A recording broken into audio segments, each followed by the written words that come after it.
guys, this is Matt Brunet, and welcome to Movie News Weekly, hosted by FilmBook. Now before we begin, let's take a look at what we got in this week's news, which includes Sully beating a witch, a Brit, and a spy, Toxie's back on the big screen, Benicio vs. Predator, Joe needs to wait for Dwayne, Excelsior the movie, a star among Super Troopers, Harley's playing the big girl at Warner Brothers, Rogue One's new tune, The Magic of Steve Martin, and what's it like to be in space for a year. So with that said, let's get things started. Throw in as many new movies as you like, but this weekend still belongs to Tom Hanks and Clint Eastwood. Last week's big movie Sully remains on top this weekend at the box office with $22 million. Surprisingly, that film is the only one that managed to hit the 8-digit mark. Behind Sully are all three new movies that came out this week, including Blair Witch leading the pack with less than 10 million, followed by Bridget Jones's Baby with more than 8 million, and Snowden with just 8 million. The movie who suffered the most this week was When the Bob Breaks, as it plummeted from 2nd to 6th place with 5.5 million behind Don't Breathe with 5.6 million. Following from behind includes Suicide Squad with less than 5 million, The Wildlife with more than 2.5 million, and Kubo and the Two Strings with 2.5 million. This guy just likes to get his hands dirty. Conrad Vernon, one of the directors of Sausage Party, is on board to direct the remake of The Toxic Avenger. He stated, "The opportunity to reimagine a favorite cult classic from my high school years is an honor. Toxie is an underground icon, my favorite kind. The guys that brought us Archer, Mike Arnold and Chris Poole, are on board to write the screenplay from a previous draft done by Steve Pink and DC Mitchell.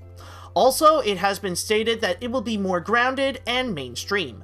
Lloyd Kaufman and Michael Hertz of Troma Films, the creator of the original cult classic, are on board as the executive producers, along with Weed Road and Storyscape Entertainment.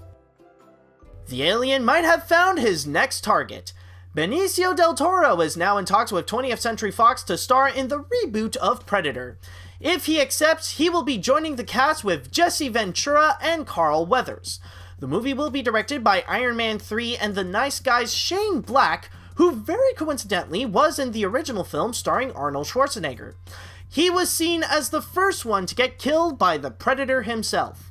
The film will be written by Fred Derrick, and one of Del Toro's next big roles will be the villain in Star Wars Episode 8. There are some downsides of being one of the busiest actors in recent years.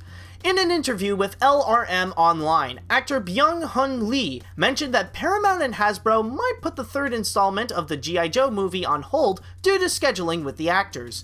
He stated, "I heard from the studio that there's a possibility to do a third one, but I think they're waiting for the actor's schedule. They're arranging schedules for the actors, especially Dwayne Johnson. The Rock has currently a very tight schedule with a variety of films that put him up as the star. Not too long ago, he finished filming on Fast and Furious 8 and is now working on the follow-up of Jumanji with Kevin Hart and Jack Black. Other movies he'll soon be featured in include Moana, Baywatch, Doc Savage, and Disney's The Jungle Cruise." With all the superhero movies coming out, why not make one about the man that started it all? Fox has acquired the life rights to go and make a film based on Stan Lee. Although the company is keeping a secret regarding what will it be about and who will they sign on to be a part of the project, it was mentioned that they have assigned the producers of Twilight and Maze Runner, Mary Bowen and Wick Gottfried, to be attached under their Temple Hill Company logo. Stan Lee has been regarded as the father of Marvel. During the 50s and 60s, Lee, along with Jack Kirby, Steve Ditko, and Bill Everett, went to create some of the most renowned and most beloved superheroes nowadays, like Fantastic Four, X-Men, the Hulk, the Avengers, Iron Man, Daredevil, Spider-Man, Doctor Strange, and many more. The cult hit is bringing on the big guns. Rob Lowe will be joining the cast of the sequel cop comedy Super Troopers 2. Lowe will be playing a mayor who used to be a hockey player in a Quebec-Canadian border town called Guy Lefranc.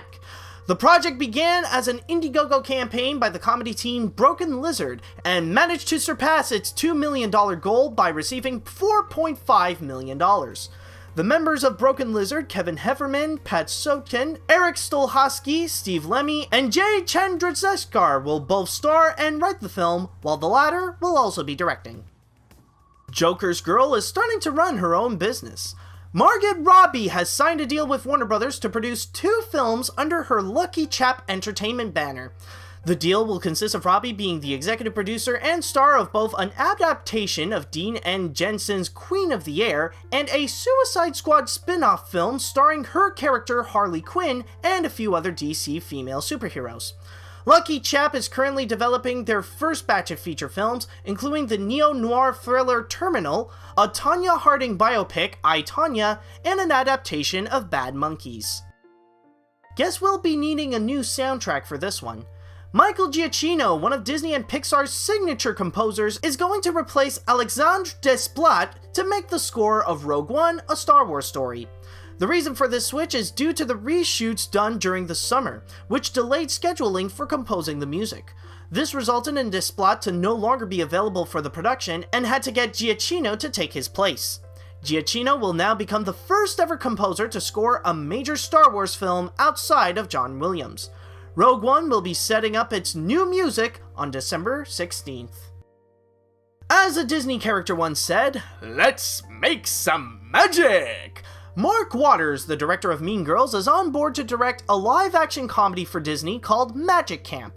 The movie would be about a camp counselor taking care of young magicians who also eyes on winning a competition while renewing his own spirit. So far, Steve Martin is now in talks to star in the picture, which at one point was also assigned to direct, and Noah Harpster and Micah Fitzgerman-Blue stepped in to both write and produce the feature.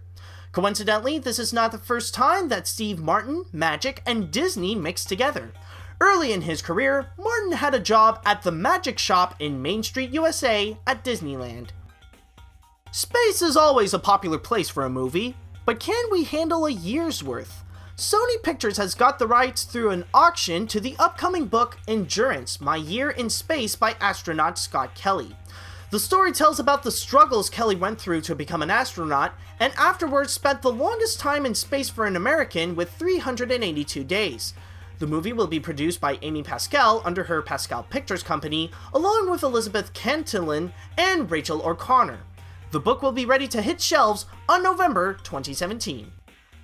And that's all I've got for this week. Thank you guys so much for watching, and don't forget to head on down to film-book.com for all the latest movie and TV news, along with their columns on the box office and their theatrical release schedule. Also, you can follow them on whatever social media you'd like. And while you're at it, you can follow me on my YouTube, Facebook, and Twitter if you're more into stuff like animation, Disney, and my weird sense of humor. If you were watching this on YouTube, then hit that like button and come subscribe to us, and also leave a little comment on what you think on the news this week. If you were listening to this on a podcast on iTunes or any other podcast service, then don't forget to rate and review what you just heard. Tune in next time for another round of Movie News Weekly, and until next week, see you later, dudes!